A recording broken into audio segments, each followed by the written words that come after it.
Makers of Chevron Supreme Gasoline and RPM Compounded Motor Oil invite you to Let George Do It. The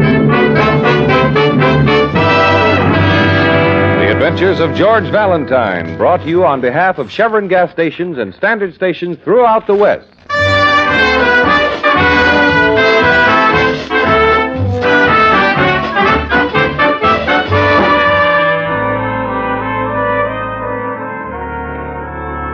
Tonight's adventure begins as George, feeling very safe after making a special trip downtown to pay the premium on his accident policy, walks briskly down an isolated street to where he has parked his car. Suddenly, from the open stairway of a building, a cascade of small round pellets bounces to the pavement, followed closely by a young woman in great haste. There is a collision, and George hits the sidewalk with the force of a blockbuster.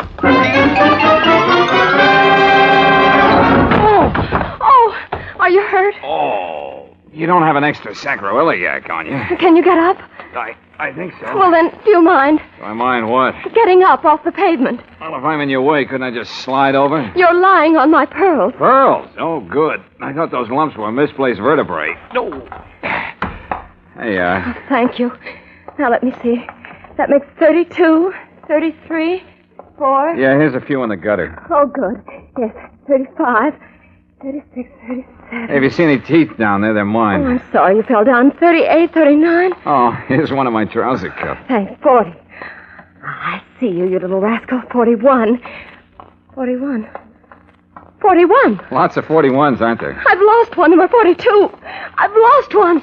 Oh, good Lord, what'll I do now? They'll kill me for this. Oh, come now, lady. Where is it? Where is it? There were 42 of them. What have you done with it? Well, I'm afraid I've kicked it down that sewer drain. What? You kicked my pearl down the... Where? I don't see it. All over there, see? Here, through the grating. Oh, well, you lucky. Landed right in that Sunday cup. Oh, I see it. Oh, yes, there it is. Oh, thank heaven. But how did we get it out of there? Well, it's a very delicate engineering problem. I need a long stick and that chewing gum if you're through with it. Here. Thanks. Now, let's see. Oh, that's lucky. Here's a stick. That might do it. Mm-hmm. Can you reach it? No, not long enough. You know, that's quite a drop down there. Oh, good Lord, if anything happens to that pearl. Well, I hate to do this, but... Are you going down there? Uh-huh. Here, hold my coat, will you, lady? All right. There's a ladder in here. Don't fall down and hurt the pearl. Oh, thanks a lot. I'll be careful. Uh-huh. Got it. Give it to me, quickly. All right. Catch. Oh. Ah, nice one. Thanks. Hey, wait a minute. What are you doing Thanks with that a lot, ladder? Has. You've been very helpful. Hey, what is this? Put that ladder back. The least we can do is leave things like we find them. Hey, come back here. You, what's the matter with you? Don't worry, lover. A heavy rain ought to float you right up to the top. Sorry, I just can't stand saying goodbye or answering questions. Well, I'll be... Hey! Help!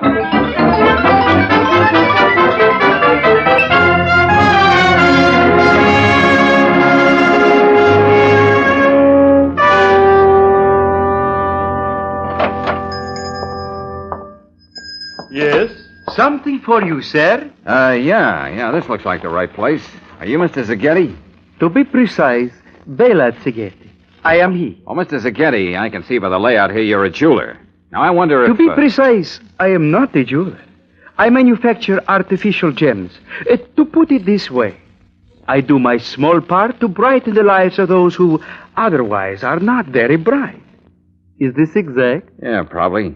Well, what I want to know is, have you recently brightened the life of a young lady with a string of artificial pearls? To be precise, a blonde, Miss Dale Quidden. Yeah, that's right. I saw her coming out of this building, and I thought that... A beautiful job.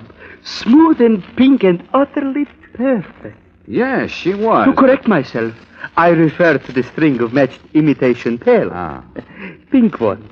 42 on a row. She was pretty particular about the specifications. Oh, yes. They were a duplication of... But if I may ask you a question? Sure, of course. To put the question in this way, why do you ask this question? Well, I admired her set. I was interested in buying it, but she wouldn't sell. I wondered if you could arrange for me to have a duplicate set. Oh, it would take many months. How much would it cost? To be precise, $300. Well, that's a little too precise. She told me you made hers for $200. But no, it was the same. The price is not different. Oh, well, maybe I misunderstood. But I'd like to check. Not that I distrust But no, you. there is no doubt. I am an honorable man. Please, verify this. Yeah, I'll do that. If you'd like to give me her address. But of course, I have a record of my sales. You will find out. That's all I want, Mr. Zaghetti. I just want to find out.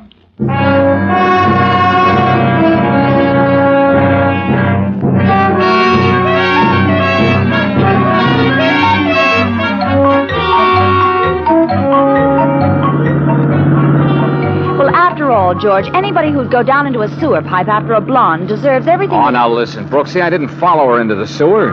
I was doing my good deed for the day, and she ran off with my coat and wallet. What were you looking for, a merit badge? Oh, now, Brooksie, listen. Well, it's a nice way to meet a girl, I must say. Sprawled senseless in the gutter. And all she has to do is blink those big brown eyes and... Blue eyes. Blue eyes. And you go scurrying down the drain pipe like a... Rat. Rat. Thank you. And then because you're caught in your own trap... Well, that'll teach me to keep my trap shut. You come cringing back to me like a... Good puppy. Puppy. And you expect me to feel sorry for you. So she jilted you. Good for her. What were you trying to prove anyway? Well, I guess I was just trying to prove I was willing to start at the bottom and work up. Brooksie, What? you're not mad. Oh, George, of course not. But I hate to see a woman make a fool out of a man like you. Another woman, that is. Well, don't you worry. I'm going to prove to her I'm nobody's fool. I know you're not, darling. Yet. Huh? But I'm working on it. Hey, wait a minute. Here we are. Yeah, you're right. There's the number. 7700. Uh-oh, he's right. Sure you want me to come along? Unless you're afraid of the competition. What? Oh, aren't you smug? Lead on, McDuff.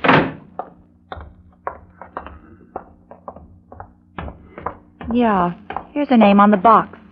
Miss Dale Quillen. I'd like to give her a piece of my mind. Now, Brooksie, let me do the talking. Yeah? Miss Dale Quillen? You're kidding? I mean, she means, is Dale Quillen at home? You're kidding? Is he kidding? Well, someone is. Hey, did you get a look at that house? What, through that solid wall of muscle? The place is a wreck. Furniture turned over, paper scattered on the floor. Poor housekeeper as well as a crook. What are you going to do? What is this, a gag?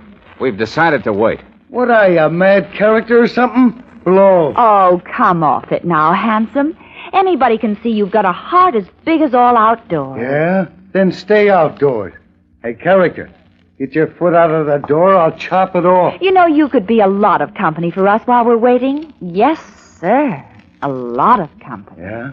Give me your address and I'll drop you a postcard. If you want it any clearer, I'll step outside. Come on, I dare Hey, you. take it easy, Claire. I warned you, joker. Let him go, Nubbin. You're too quick with the fist. We're all friends now. Yeah, that's a great little equalizer you got there. It is small but persuasive. Bring him in, Nubbin. I think we have interest in common. Come on, you. In one piece, Nubbin. Perhaps you can take him apart later. Inside, kidder. Easy. Yes, Nubbin is just a big, playful child. He loves to take things apart, but he has never quite learned how to put them together again. Now, shall we talk?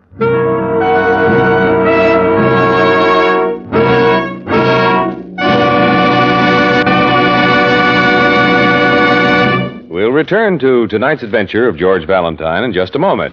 Meanwhile, let's go from assault and battery to just plain battery. For thousands of Western motorists, October means a lot of weekend driving, like football games and hunting trips. But for the battery in your car, October means extra work and power drainage because of the colder weather and lots of stop-and-go driving.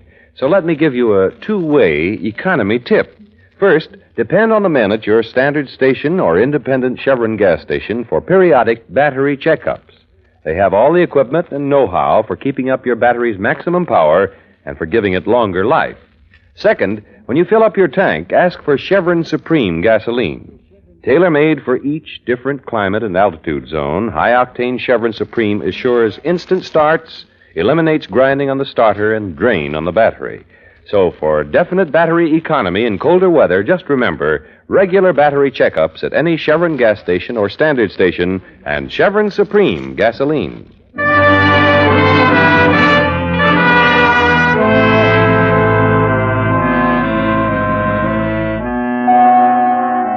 And now back to the second part of 42 on a Rope, tonight's adventure of George Valentine. Well, it seems that George's curiosity following his strange encounter with a mysterious girl and a broken string of pearls has landed him in a tight spot.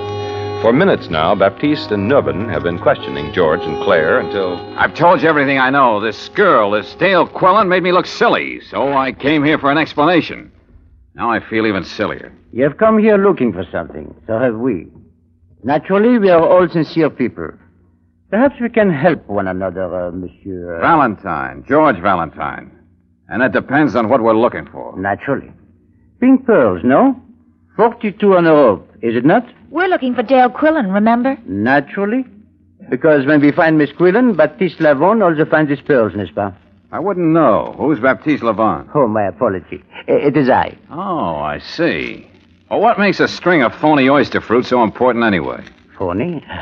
I do not know this phony. Ringers, fakes, dupes. Artificial, counterfeit, paste. Ah, the replicas. You refer to this fraudulent string, huh? Huh? Yeah, that's it.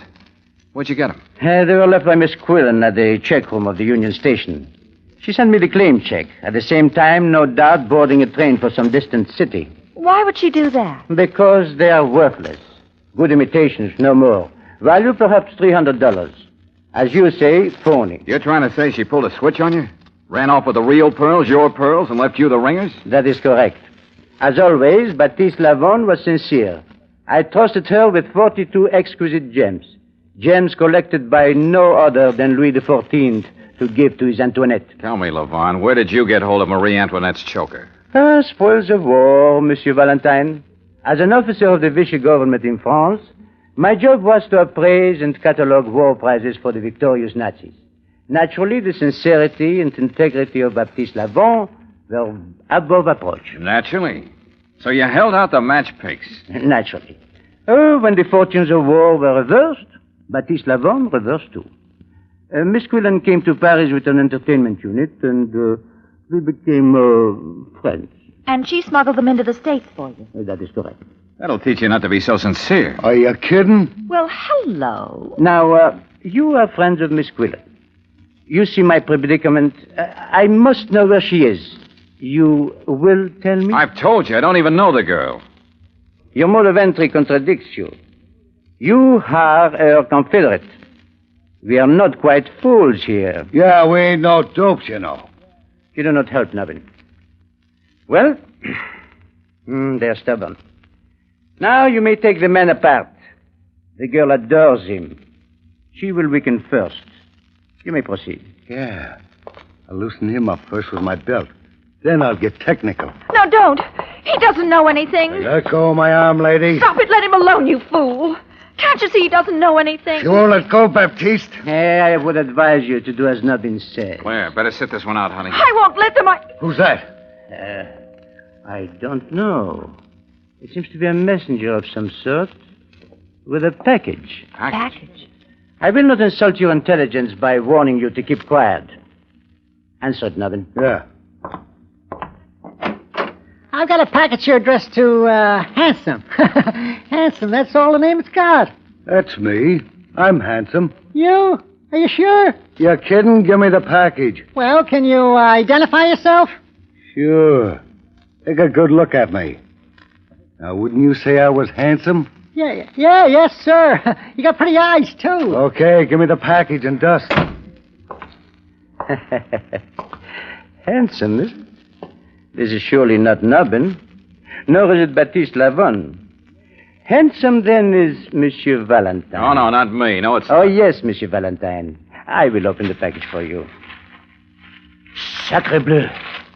They're not here. It's nothing but a map. Yes, but a large map of the city, with 4 small crosses marked on it, and these words, X marks the spot. But there are 4 X's. Yeah. One at High and 23rd. And one at Elm and Valley. And 14th and Underhill. And Casta and Granite. 4 spots marked with X. What does this mean, Monsieur Valentine? Well, how should I know? Oh, go ahead, Handsome. Tell them. They'll find out anyway. What? What are you... Oh, yeah, okay. Well, it's obvious, isn't it? She planted the 42 real pearls in different places. So even if you found one hideout, she'd still have 3/4 of them hidden away at other places. Excellent. You know these hiding places? Naturally. Excellent. We will all go hunting. Nubbin, the young lady, you and I, and the gun. Please do not forget the gun.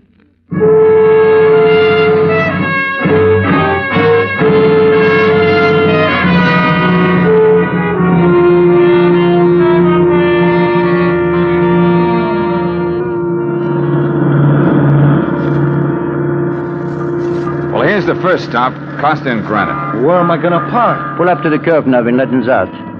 Then drive around the block and pick us up here. Okay. Now, where is it? Quickly.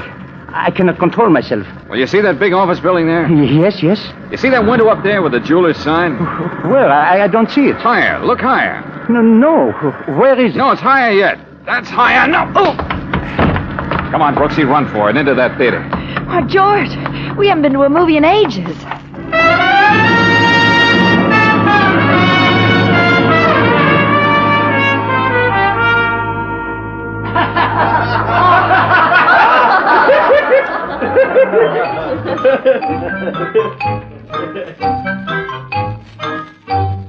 Oh, it's a cartoon. Good, I could stand a laugh. We didn't come in here for laughs, Brooksie. Do you think Levon saw where we went? I don't know.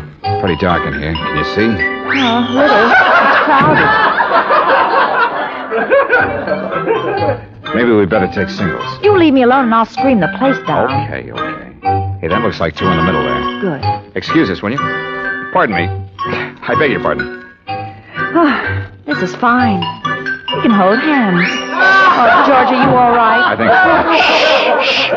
Oh, did you see that? That was very funny. The mouse was run over by a steamroller. I know just how he felt. What's it all about, George? What did those 4 X's on the map really mean? I don't know, but I'm working on it. You think we're safe in here? Well, there are 4 exits and we're right in the middle. Wait a minute. Shh. Quiet, I got it, Claire. That's it. The 4 X's and us in the middle. Shh, quiet. What, you two? No, look, George. There's Levon coming down the aisle. Yeah, Nubbin's coming down the other aisle. Oh, I don't think they've seen us. Let's get out of here. Oh, George. Oh, gosh, now I'll never know how the mouse got out of the cement mixer.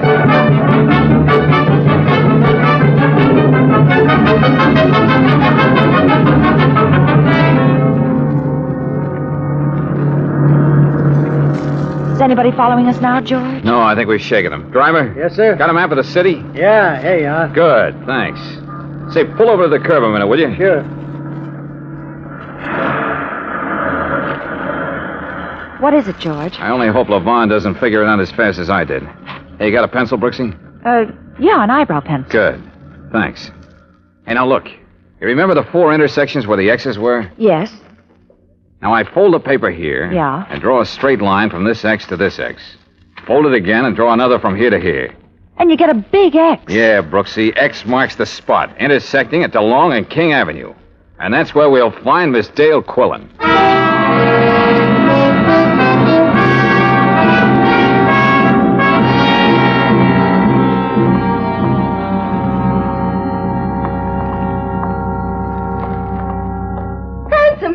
Oh, it's you. You made it. Hello. And you did mean me. Of course. Who else? I don't believe we've met before. I'm Claire Brooks, George's fiancée. Secretary. Oh, practically the same thing. Looking at you, I guess it would be. How'd you know I was in your house? And how'd you know I'd get your message? I knew Baptiste and Nubbin were inside. I was watching from the vacant house across the street. I saw them take you in and knew they'd make it tough for you. What made you think I'd catch that X marks the spot routine? Well, you'd gotten that far with a lot less to go on. Also, I found your business card in your wallet. You're George Valentine, aren't you? Well, perhaps I should introduce you to. I figured you'd know the score because you're a professional troubleshooter. And brother, have I got trouble. Well, if I can be of any Now, help. wait a minute. Remember the sewer, George. Oh, I'm awfully sorry about that. I was panicky. It won't happen again. Darn white of you. Come on, let's get away from here. First of all, suppose you tell us what you did with Marie Antoinette's necklace. After you. I haven't got it. I don't know where it is. Oh, well, that helps a lot. Take off, driver, anywhere but here. Now, wait a minute. Let me get this. All we know is that you smuggled the pearls into the States. Now you tell us you don't know where they are. Take it from there. I know I had them. Levon concealed the pearls in a bottle of wine. I saw him do it. They were stuck to the bottom of the bottle with wax so they wouldn't rattle. Then he filled the bottle and sealed the top. I paid customs duty on the wine and got them through. Very smooth. Go on. Well, when I got here, the seal was still unbroken. But, well, you won't believe this, but when I opened the bottle, the pearls were gone. Somewhere in the middle of the Atlantic, somebody had made a switch. You're telling me the pearls were hijacked from you? It's true, I swear it. But do you think Levon would believe that? He'd say I double-crossed him. Men are so skeptical. Do you believe me? Well... Say you do. Say you'll help me. All right, I do, and I'll help you. Oh, swell. Now all we've got to do is find the person who stole the pearls from the girl who smuggled them in for the boy who stole them in the first place.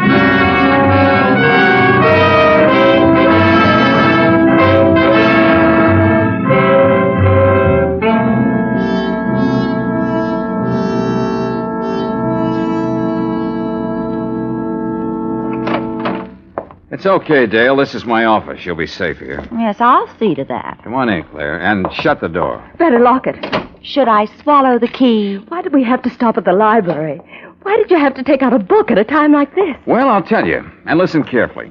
Levon's desperate. We've got to have some answers ready for him before he catches up with us. Oh, I have a feeling he's close by. You don't know him like I do. He's closing in on me. I know he is. Look, Dale, look. Keep calm. He's not in the filing cabinet or under the desk. Hey, Brooksie, open the closet door and show Dale he's not in there pointing a gun at her head. Okay. I have a surprise for you. He is. Huh? Keep your hands away from that desk, Monsieur Valentine. Back up, please, both of you. Miss Quillen, remain where you are. Oh, no. No, I knew it. I knew it. Face the wall, both of you. Your hands high. Higher. Nubbin? Yeah, Baptiste? Keep them covered. If either one makes a move to interfere, squeeze the trigger twice. I'll do that thing. And that's no gag, Joker. And now, we come to you, Sherry. At long last, eh? Baptiste, listen. You've got to listen. You've got to give me a break. You made a fool of Baptiste Lavon once. For that alone, I hate you. Should you do it twice, I would hate myself. No, Sherry. Your luck has run out. I didn't double-cross you, Baptiste. I swear I didn't. No? What do you call these? Pearls? You rotten little cheat. No, listen. I had them made, but give me a chance. I can explain. No, Sherry, they're phonies. Phony like yourself. Baptiste, the pearls, they were gone when I opened the bottle. Somebody took them. You've got to believe me. You carry the light to the end, eh, Sherry? Your last chance, my darling. Where are the pearls? I don't know. Don't move. Stay just as you are. I want to remember you like this forever. Bonsoir, Sherry. Levon. Quiet, Joker. I know where the pearls I are. said quiet. Wait. What was that, Monsieur Valentine? Call off your dog, Levon. I'm ready to talk. Don't listen, Baptiste. He's a kidder. You can talk, Monsieur Valentine, from where you are. All right. Your story about Marie Antoinette's necklace got me interested in famous jewels. I've been to the library and picked up a book. That's it on my desk there, the red one. Now go on, open it. To the page I have marked. If this Wait, is a now, gag... Ben. A book, yes. Jewels of History. Go on, read it. Read what it says. I am reading. What is it, George? It's Dale's life insurance, Claire. Uh-huh. I have read it. Well, Well, I guess you win, Valentine. Can we put our hands down now, Levon? Of course. Let them alone, Nabin. You have very nearly made a tragic mistake. I thank you, Monsieur Valentine. Baptiste Lavon thanks you. I don't get this, Baptiste. Come, Nabin. We've worn out our welcome. Monsieur Valentine, we will trouble you no more. You will never see us again. Bonsoir, chérie. Now I will remember you always as you were in Paris.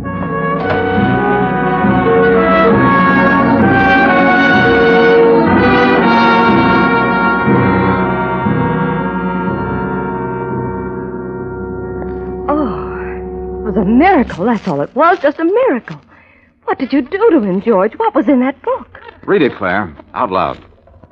Oh, yes. Cleopatra's Pearl.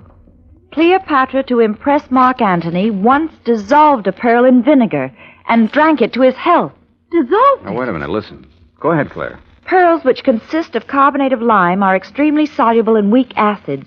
They will dissolve in vinegar containing 6% or more of acetic acid, or in wine which is turned sour. It was the wine that did it, the wine in the bottle. According to the U.S. Bureau of Chemistry and Soils, pearls consist of 91 7/10%. Never mind the rest, Claire. That's enough. Well, how do you feel now, Dale? Completely dazed. Levon didn't have an argument in the world. He knew he planted the pearls in that wine bottle himself. He had nobody to blame but himself. I can't believe it. You saved my life, and Oh, George. Now what? Now I have to go to jail. Well, it's going to be kind of hard to hold you there. Why? Well, technically, since there weren't any pearls in the bottle when you brought it through the customs station, you actually didn't smuggle anything in, even though you meant to. Levon filched the pearls from the Nazis, but I doubt if any of them will turn up to claim them. No, it was all a wild goose chase for something that simply didn't exist. Well, I'm going to confess my part of it and take what's coming to me. But first, George. Yeah? May I kiss you? He saved my life, Miss Brooks. May I? Where I'm going, it'll be a long time between kisses. Well, things aren't much better around here, but... Oh, all right, go ahead. Honestly, I think I must be going loony. Goodbye, George. Dale. Just a minute. Yes? Be a nice girl and hand it over. What? Oh, come on, Dale. You certainly haven't forgotten why I got into this in the first place. And if you think I'm going to let you walk out of that door with my wallet, you're loony.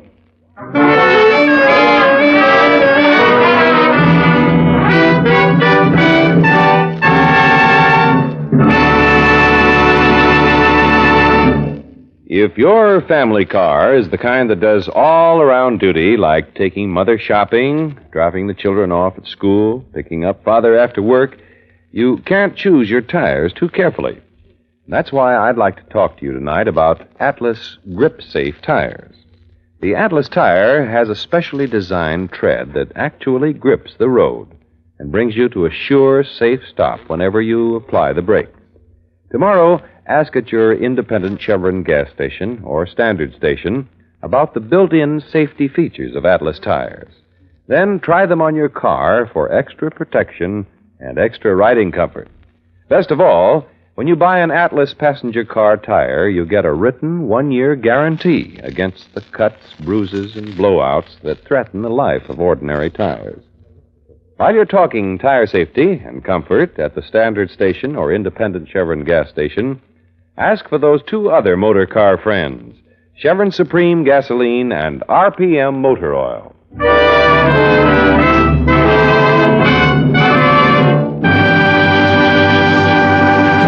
Next week, when you tune our way for The Joke Was on the Killer, another adventure of George Valentine, you'll hear George sing, Some joke, I'd say. Brooksie, see what's happened to Mrs. Ralston, will you? Well, sure, George. Glenn, he made me go through with this farce and shoot those blanks. Well, he's not going to do anything like that to you again, Agnes. Wait a minute. Listen, everybody. This man is dead. We've had enough of this vicious nonsense. You're part of this, too. This act, Valentine. Now I know it. And you, get up. Oh, leave him alone.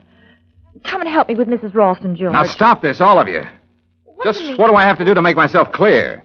This started out as a joke, but it's no longer funny. This man is completely, hopelessly dead.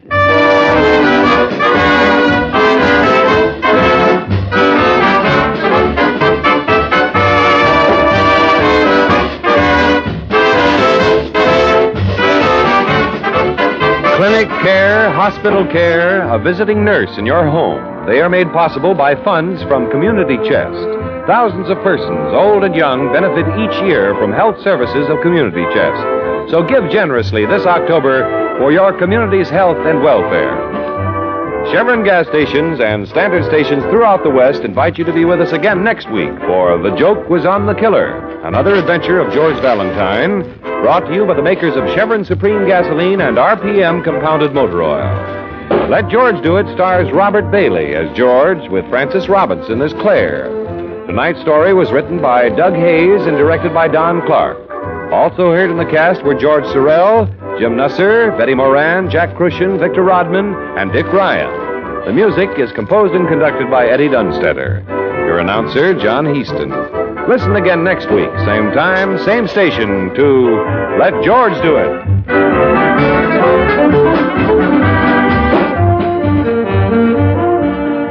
This is the Mutual Don Lee Broadcasting System. KHJ Los Angeles. Memo from stationers. Here are ballpoint pens for every purse or pocket.